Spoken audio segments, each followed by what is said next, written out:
Assalamualaikum warahmatullahi wabarakatuh. Perkenalkan, nama saya Aisyah Salsabila dari Program Pendidikan Vokasi jurusan Fisioterapi Universitas Indonesia tahun 2022 dengan NPM 2206832094. Pada kesempatan kali ini saya akan menjelaskan mengenai tugas sosioantropologi kesehatan, yaitu kebiasaan atau perilaku dari orang-orang terdekat yang mempengaruhi tingkat kesehatan. Oke, saya akan mulai menjelaskan pada kasus yang saya temukan dari tante saya, yaitu kasus seringnya membawa tas, khususnya tote bag pada satu sisi bahu saja. Karena banyaknya barang, termasuk laptop, yang berakibat tas yang dibawa oleh tante saya untuk bekerja itu terasa berat. Dan tidak hanya itu, tante saya juga menggunakan transportasi umum seperti busway, sehingga mengharuskan membawa tas tersebut khususnya di bagian pundak sebelah kanan dalam jangka waktu yang cukup lama. Sehingga tidak jarang tante saya suka merasa sakit dan pegal di bagian bahu sebelah kanannya.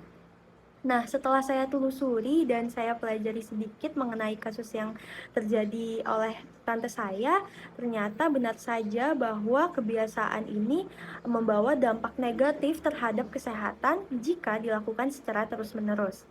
Membawa tas hanya di satu sisi bahu akan memberi tekanan lebih pada satu sisi tubuh. Apalagi jika barang bawaan yang dibawa di dalam tas itu cukup banyak dan berat.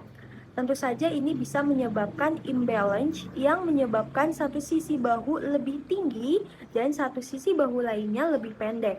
Selain itu, imbalance atau ketidakseimbangan ini biasanya menyebabkan salah satu otot pundak lebih kaku dan menyebabkan seseorang mengalami pegal-pegal pada pundaknya. Jadi, solusi pertama untuk bahu yang tinggi sebelah adalah kita harus merefleksikan kebiasaan kita sehari-hari yang sering kita lakukan, yaitu sering memakai satu sisi dibanding sisi lain dengan mencoba menggunakan sisi lain tersebut. Misalnya, contoh pada kasus tante saya yaitu yang biasa membawa tas di sebelah kanan dengan mencoba untuk berganti ke bahu sebelah kiri. Solusi kedua untuk kasus ini adalah melakukan stretching pada bagian yang kaku, sehingga secara berangsur-angsur bahunya itu bisa rada kembali ke posisi yang sama atau balance. Adapun cara stretchingnya akan saya coba contohkan. Jadi apabila pundak kanan yang lebih kaku, tangan kiri itu mendorong kepala ke arah kiri. Seperti ini sampai pundak kanannya itu terasa lebih tertarik, dan lakukan dengan 10 sampai 15 detik dan ulangi sampai 6 sampai 8 repetisi. Solusi yang terakhir yang dapat saya sampaikan yaitu kita dapat selingi dengan pemakaian tas ransel, karena penggunaan tas ransel akan membuat beban lebih terdistribusi seimbang ke dua sisi tubuh.